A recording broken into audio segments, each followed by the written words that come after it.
On the morning of October 16, 1962, the world teetered on the precipice of nuclear annihilation.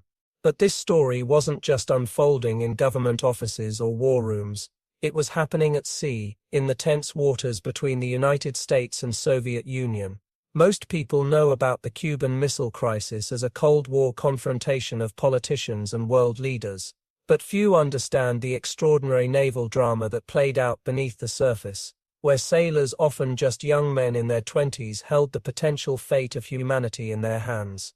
The USS Beale, a destroyer patrolling the Caribbean, cut through the turquoise waters that October morning. Her crew had no idea they were about to become players in one of the most dangerous military encounters in human history. Soviet submarines were moving toward Cuba, carrying nuclear-capable missiles that would fundamentally alter the strategic balance between the United States and Soviet Union. President Kennedy and his advisors knew these submarines represented an unprecedented threat, each vessel potentially carrying torpedo-mounted nuclear warheads that could obliterate entire naval fleets in moments. Captain William Morgan of the USS Beale understood the stakes. At 42, he was a seasoned naval officer who had seen his share of Cold War tensions, but nothing compared to the razor's edge of potential conflict they were now navigating. Navy had been ordered to establish a quarantine line around Cuba, a massive maritime blockade designed to prevent Soviet ships from delivering additional military equipment. This wasn't just a diplomatic maneuver, it was a high-stakes game of maritime chess, where one wrong move could trigger global nuclear war. Depth charges became the language of this silent confrontation. When the USS Beale detected Soviet submarine B-59 beneath the waves, standard naval procedure called for establishing the submarine's identity and intentions. But these were not standard times. The American destroyers began dropping practice depth charges, small explosions designed to signal the submarine and force it to surface.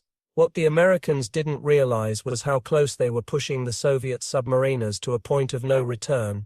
Inside the B-59, conditions were hellish. The submarine had been underwater for weeks, communications were limited, and temperatures were sweltering. The crew was exhausted, frustrated, and increasingly desperate. Valentin Savitsky, the submarine's captain, felt cornered. The depth charges, though meant as warnings, felt like direct threats. His crew was suffering, communications with Moscow were sporadic, and the psychological pressure was immense. In a moment that would later be described as one of the closest points to nuclear war in human history, Savitsky became convinced they were under attack. He began preparing to launch a nuclear torpedo, a weapon with the potential to obliterate the entire American naval group and potentially trigger a full-scale nuclear exchange. But something extraordinary happened. Vasily Arkhipov, the submarine's second-in-command, refused to support the launch. According to Soviet naval protocol, all three senior officers needed to unanimously agree to fire a nuclear weapon. Archipov's calm resistance became the thin line separating humanity from potential nuclear holocaust. The sailors on both sides were essentially children of the Cold War, young men trained to follow orders, raised in an environment of profound ideological tension. They weren't abstract political actors, but human beings caught in a terrifyingly complex geopolitical moment. Radar screens flickered, sonar pinged, sailors watched, waited, their hands hovering near communication systems and weapon controls. Every heartbeat felt like an eternity. The USS Beale continued its patrol, unaware of how close they had come to triggering a nuclear exchange. The Soviet submarine B-59 remained beneath the waves, its crew wrestling with decisions that could reshape global history. This was naval warfare in its most psychologically intense form. A confrontation where technological capabilities met human judgment, where split-second decisions could determine the fate of millions. And at the center of it all were sailors, young men from Norfolk, Virginia and Murmansk, Russia. Men who had families, dreams, hopes far beyond the steel hulls of their vessels. Men who in that moment represented not just their nations but the potential survival of human civilization itself. The story of the Cuban Missile Crisis at sea is not just a military narrative, it's a profoundly human story of restraint, of near catastrophe averted by individual courage and rational thinking. Vasily Arkhipov would later become a legend, though he never sought such recognition. Born in a small village outside Moscow, he had risen through naval ranks with a reputation for measured thinking and exceptional composure. His decision that day wasn't just about preventing nuclear war, it was about understanding the human cost of potential conflict. In the tense minutes after Savitsky's call to launch, Arkhipov spoke quietly but firmly. He reminded the captain of their standing orders, of the potential global consequences. He knew that launching a nuclear torpedo would mean certain retaliation, a chain of destruction that would obliterate not just military targets but entire civilian populations. The submarine's interior was a pressure cooker of emotions. Sweat dripped from bulkheads. Sailors exchanged nervous glances. Some were barely out of their teens, conscripted into a military machine that seemed designed to test the very limits of human endurance. The heat was suffocating. Temperatures inside the B-59 had risen to nearly 60 degrees Celsius, making every breath a struggle. On the surface, the American destroyers continued their provocative maneuvers. They didn't realize the psychological warfare they were inadvertently conducting. Each depth charge, each pass with sonar, increased the tension inside the Soviet submarine. For the crew, these weren't just military actions, they felt like direct threats to their survival. Communications were a critical problem. The B-59 had been cut off from direct contact with Moscow for days. Their last reliable communication had been fragmented, leaving them uncertain about the broader geopolitical situation. Were they at war? Was this the beginning of a full-scale conflict? The information vacuum was perhaps the most terrifying element of their situation. Arkipov's background made him uniquely suited to this moment of crisis. He had previously been involved in a nuclear submarine incident during a previous mission, giving him a perspective that went beyond typical military protocol. He understood the technological risks, the human factors, the potential for catastrophic misunderstanding. The submarine systems were pushed to their absolute limits. Electrical systems strained under the heat and pressure. Oxygen recycling mechanisms worked overtime. Every mechanical component seemed to be operating at the razor's edge of functionality. It was a microcosm of the larger geopolitical tension, systems pushed to breaking point, held together by human judgment and restraint. In those moments, national identities seemed almost irrelevant. These were human beings, Soviet and American, caught in a potentially apocalyptic scenario. The ideological divide that seemed so absolute in political rhetoric dissolved in the cramped, overheated interior of the submarine. They were fathers, sons, brothers, men who had more in common with each other than the political machines that had placed them in this moment. The Cuban Missile Crisis was never just about Cuba. It was about global power dynamics, about the United States and Soviet Union testing each other's resolve.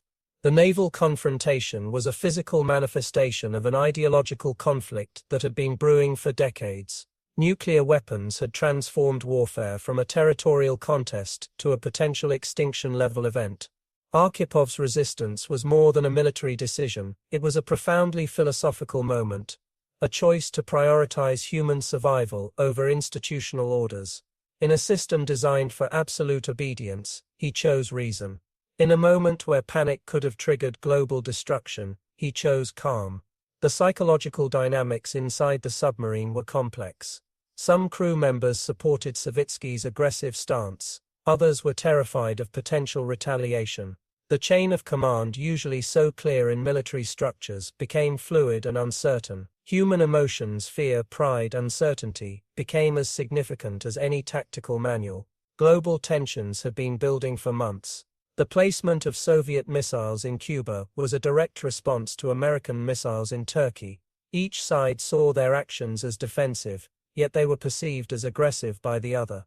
The naval confrontation was just one manifestation of a much larger, more complex geopolitical chess game. The moment Arkhipov chose restraint would reverberate far beyond that single submarine. His decision represented a turning point in Cold War dynamics. A human choice that prevented potential nuclear catastrophe. In the weeks and months following the crisis, both American and Soviet leadership would quietly reflect on how close they had come to mutual destruction. The naval confrontation became a parable of human judgment triumphing over institutional momentum. Diplomatic channels that had been razor-thin began to open incrementally. Communication protocols were revised. Military leadership on both sides started recognizing the dangerous fragility of their previous confrontational strategies. The Cuban Missile Crisis became a watershed moment in understanding the true nature of nuclear deterrence. It wasn't about overwhelming force but about creating channels of understanding. The human element, individual choices made under extreme pressure, became recognized as a critical factor in international relations. Archipov's quiet resistance demonstrated that individual moral courage could transcend geopolitical abstractions. Years later, historians would meticulously reconstruct the events, piecing together testimonies, naval logs, and declassified documents. Each layer revealed the complexity of that moment, how multiple human decisions, some rational and some emotional, had hung in delicate balance. The submarine incident became a case study in crisis management, in understanding how close technological systems and human psychology are intertwined. For Arkhipov personally, his actions were never about heroism. He had simply done what he believed was necessary to prevent unnecessary loss of life. His later years were spent quietly, rarely discussing the incident that would posthumously earn him recognition as someone who potentially saved millions of lives. The Soviet Navy recognized his judgment, though not immediately. Promotions came slowly, bureaucratically, without much fanfare.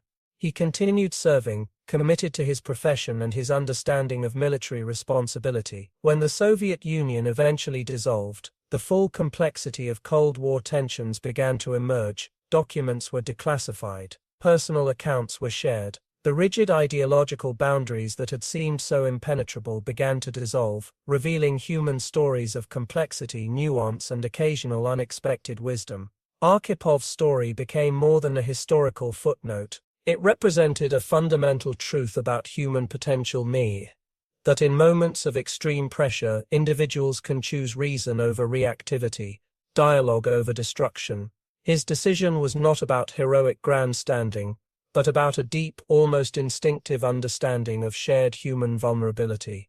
The submarine remained a symbol, not of military might, but of the thin membrane separating potential global conflict from potential global cooperation. Technology, ideology, national pride, all of these could push humanity toward destruction, but individual choice, moral clarity, and a commitment to life could pull humanity back from the brink. As decades passed, the Cuban Missile Crisis transformed from a terrifying historical moment to a profound lesson in international relations.